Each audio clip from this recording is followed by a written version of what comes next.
My name is Jason D4, but to most I am known as Jelly Roll. It is important to establish earlier that I am a musician and that I have no political alliance. I am neither Democrat nor Republican. In fact, because of my past, my right to vote has been restricted. Thus far, I have never paid attention to a political race in my life. Ironically, I think that makes me the perfect person to speak about this because fentanyl transcends partisanship and ideology, gentlemen and women. This is a totally different problem. And I was speaking outside to the media, and I gave them a statistic that said 190 people a day overdose and die every single day in the United States of America. That is about a 737 plane. That's what about a 737 aircraft can carry.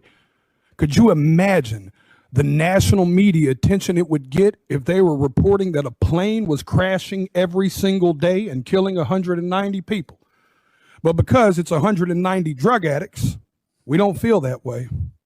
Because America has been known to bully and shame drug addicts instead of dealing and trying to understand what the actual root of the problem is with that.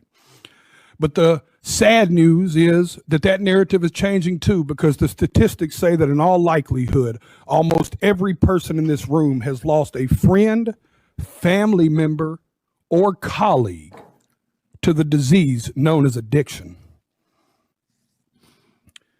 I've attended more funerals than I care to share with y'all. This committee, I could sit here and cry for days about the caskets I've carried of people I loved dearly, deeply, in my soul, good people, not just drug addicts, uncles, friends, cousins, normal people. Some people that just got in a car wreck and started taking a pain pill to manage it. One thing led to the other. And how fast it spirals out of control, I don't think people truly understand. So many people. Equally, I think it's important for me to tell y'all that I'm not here to defend the use of illegal drugs. And I also understand the paradox of my history as a drug dealer standing in front of this committee. But equally, I think that's what makes me perfect to talk about this. I was a part of the problem. I am here now standing as a man that wants to be a part of the solution.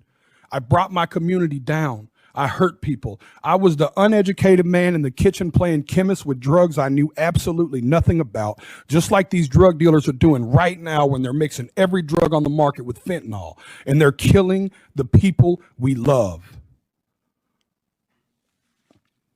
I'll be honest with y'all, my desire is to only get older and only do better and be better.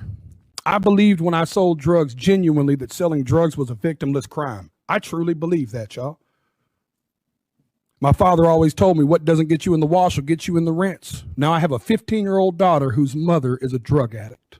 Every day I get to look in the eyes of a victim in my household of the effects of drugs every single day.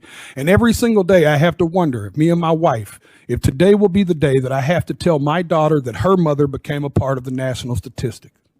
History repeats itself, gentlemen. Even in the 1990s, crack cocaine had long made its way into my middle lower class neighborhood. And at that moment, even as a teenager, you could have never convinced me in that moment that there would be a far bigger problem on the horizon in the form of a pharmaceutical drug.